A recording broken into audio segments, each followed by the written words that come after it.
అంటే నేను యాడుండాలనో గాడినే ఉన్నాను అనుకోవాడు. ఏమంటావు నువ్వు దవడమికెళ్ళడు దంపో ఇంటికి రాగానే నువ్వు వేస్తావా లేదా ఏమరా బాగా మాట్లాడుతున్నావు అని. ఈ అతి తెలివితేటలు ఇలా చూస్తున్నాం. కొత్త కొత్త విచిత్రమైన 20 నెలల్లో విచిత్రమైన అనుభవాలు. ఇప్పుడు రాష్ట్రంలో 10 ఏళ్ళ బుడ్డ పొలగాన్ని పట్టుకొని అడిగినా తమ్మి కాలే ఆదాయ ఇవాళ ఏ పార్టీలో ఉన్నాడంటే ఏం చెప్తారు? కాంగ్రెస్ అని చెప్తారు. కానీ స్పీకర్కి అర్థమవుతలేదు మీ వికారాబాద్ ఎమ్మెల్యే గారికి మాత్రం ఆయన ఏ పార్టీలో ఉన్నాడో శోధించి పరిశోధించి మళ్ళీ ఎంక్వైరీ పెట్టి చెప్తారట. ఇంకా విచిత్రం నేను చూస్తూ ఉన్నా అంటే రేవంత్ రెడ్డి గారి పరిపాలన వచ్చినాక కాంగ్రెస్ పరిపాలన వచ్చినాక అనుభవాలు ఎంత తమాషాగా ఉన్నాయంటే పాపం ఆ ఎమ్మెల్యేల పరిస్థితి 10 మంది పోయినోళ్ళు ఎట్ట తయారైందంటే అయ్యా మీరు ఏ పార్టీలో ఉన్నారంటే సుప్రీంకోర్టులోనేమో మేము బీఆర్ఎస్లోనే ఉన్నాం కేసీఆర్ నాయకత్వంలో ఉన్నామని అక్కడ రాస్తాను. మరి నువ్వు కండువా కప్పుకున్నావు కదా అంటే ఏ దేవుని కండువా అది కాంగ్రెస్ కండువా కాదు, ముఖ్యమంత్రి గారు బాగా దేవుడు అంటే ప్రేమ అందుకే మాకు దేవుని కండువా కప్పిండు. ఇట్లా విచిత్రమైన ఒక పరిస్థితి గత 20 నెలలుగా హైదరాబాద్కి వెళ్ళి మొదలు పెడితే కింద ఉండే ఒక చిన్న పల్లెటూరు దాకా అదే పరిస్థితి కనబడుతూ ఉన్నది. చాలా గమ్మత్తైన పరిస్థితి. ఒక ముఖ్యమంత్రి ఎట్లా ఉండాలో రాష్ట్రానికి ఎట్లా నాయకత్వం వహించాలో ఎంత అద్భుతంగా పనిచేయొచ్చో భారతదేశానికి చూపెట్టింది మన నాయకుడు కేసీఆర్ గారు.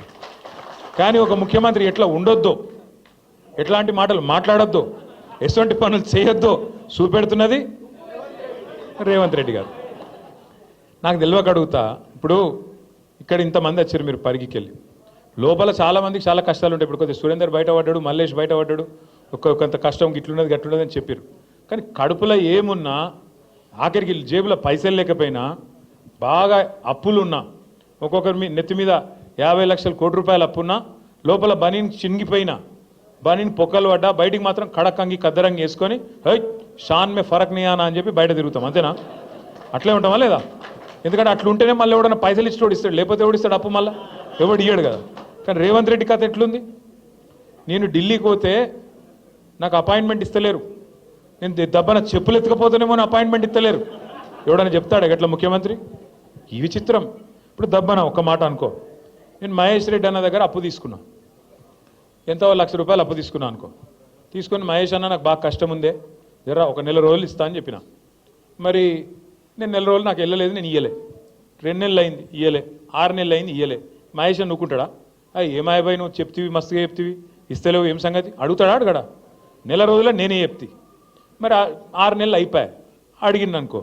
ఇక నేను ఏం చేయాలి? నిజానికైతే నిజాయితీలోనే అయితే అరే 1 లక్ష వెళ్తలేవే 50,000 వెళ్తున్నాయి, 50,000 ఇస్తా, ఇంకో 50,000 మళ్ళీ ఇస్తానా, ఇక మిత్తి మాఫ్ చేయరా అని దండం పెడతా అని బతిమలు ఆడుకోవాలి. కానీ ఇవాళ రేవంత్ రెడ్డి కథ ఎట్లుంది? ఏమైనా 100 రోజులలో గ్యారంటీలు అమలు చేస్తా అన్నావు, అందరికి అన్నీ ఇస్తా అన్నావు, మరి ఇవాళ ఇస్తలేవేందా అంటే ఏమంటుండే ఎరికేనా? ఏం చెప్తారా? నన్ను కోసుక తింటారా? ఏం చెప్తారు నన్ను మీరు? కోసుక తింటారా? కోసుక తినేందుకు నువ్వు ఏమైనా సేపువా మామిడికాయవా ఏంటిది నువ్వు? అరే ఇట్లుంటుందా ఎక్కడైనా? ముఖ్యమంత్రి అనేటోడు నేను ఇక్కడ లంకె బిందెలు ఉంటాయనుకొని వచ్చిన. ఏం మాటలు అవి? ఏం అసలు మాకే పరిశాన్ ఉంది. సబితక్క ఇవాళ కాదు ఇప్పుడే సత్యక్క చెప్పినట్టు సబితక్క రేవంత్ రెడ్డి గారు జెడ్పీటీసీ కాకముందే మంత్రి అయిన మరి సీనియర్ నాయకురాలు. అట్లాంటి సీనియర్ నాయకురాలకి నిన్న మహేశ్వరం నియోజకవర్గంలో ఓడిపోయినేమో కుర్చీ మీద కూర్చోబెడతారట, గెలిచిన వాళ్ళని మాత్రం కింద కూర్చోన్నట్ట. మనం పిచ్చోళ్ళ లెక్క వాడు కారు అట్లు ఇస్తుంటే వాడు ఇంకోటి చేస్తుంటే పోజులు కొడుతుంటే మనం చూడాలంట. అక్క ఏమనలే పాపం, కానీ కార్యకర్తలు ఊకుంటారా? ఊకోరు కదా. అరే మా మేడంకి అవమానం జరుగుతుందని లొల్లి పెడితే ఇలా హోంమంత్రిగా పనిచేసిన అక్క మీదకి గింతంత పోలీసు వాళ్ళు ఎగిరిపోయి రెచ్చిపోయి మాట్లాడుతూ ఉన్నాడు. నేను ఇలా పరిగి మాత్రమే కాదు రాష్ట్ర వ్యాప్తంగా ఉండే కలెక్టర్లు ఐఏఎస్ ఐపీఎస్ అధికారులకు నేను ఒక్కటే గుర్తు చేస్తున్నా, గుర్తు పెట్టుకోమని చెప్తా ఉన్నా. ఇలా మీరు పచ్చి అబద్ధాలు ఆడుతూ ఉన్నారు ఐఏఎస్ అధికారులు కూడా. మొన్న ఇక్కడ చూసిన నేను ఖైరతాబాద్లో ఒక ఐఏఎస్ అధికారి ఒక ఐపీఎస్ అధికారి ఇద్దరు చిలక పలుకులు పలుకుతున్నారు. ఏమని? 10 ఏళ్లలో ఒక్క రేషన్ కార్డు ఇవ్వలే. కాంగ్రెస్ వాళ్ళు మాట్లాడినట్టు మాట్లాడుతున్నారు. నేను వాళ్ళందరికీ ఒకటే చెప్తా ఉన్నా, ఎక్కువ టైం లేదు, 2-2.5 ఏళ్లలో మళ్ళీ మేమే వస్తున్నాం. ఎవరైతే ఎగిరెగిరి పడుతుండ్రో,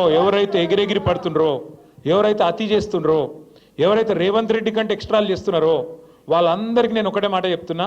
నేను ఇదివరకు కూడా చెప్పినా మళ్ళీ కూడా చెప్తున్నా, బరాబర్ ప్రతి పేరు రాసి పెట్టుకుంటాం, ప్రతి ఒక్కరి మాటలు యాది పెట్టుకుంటాం.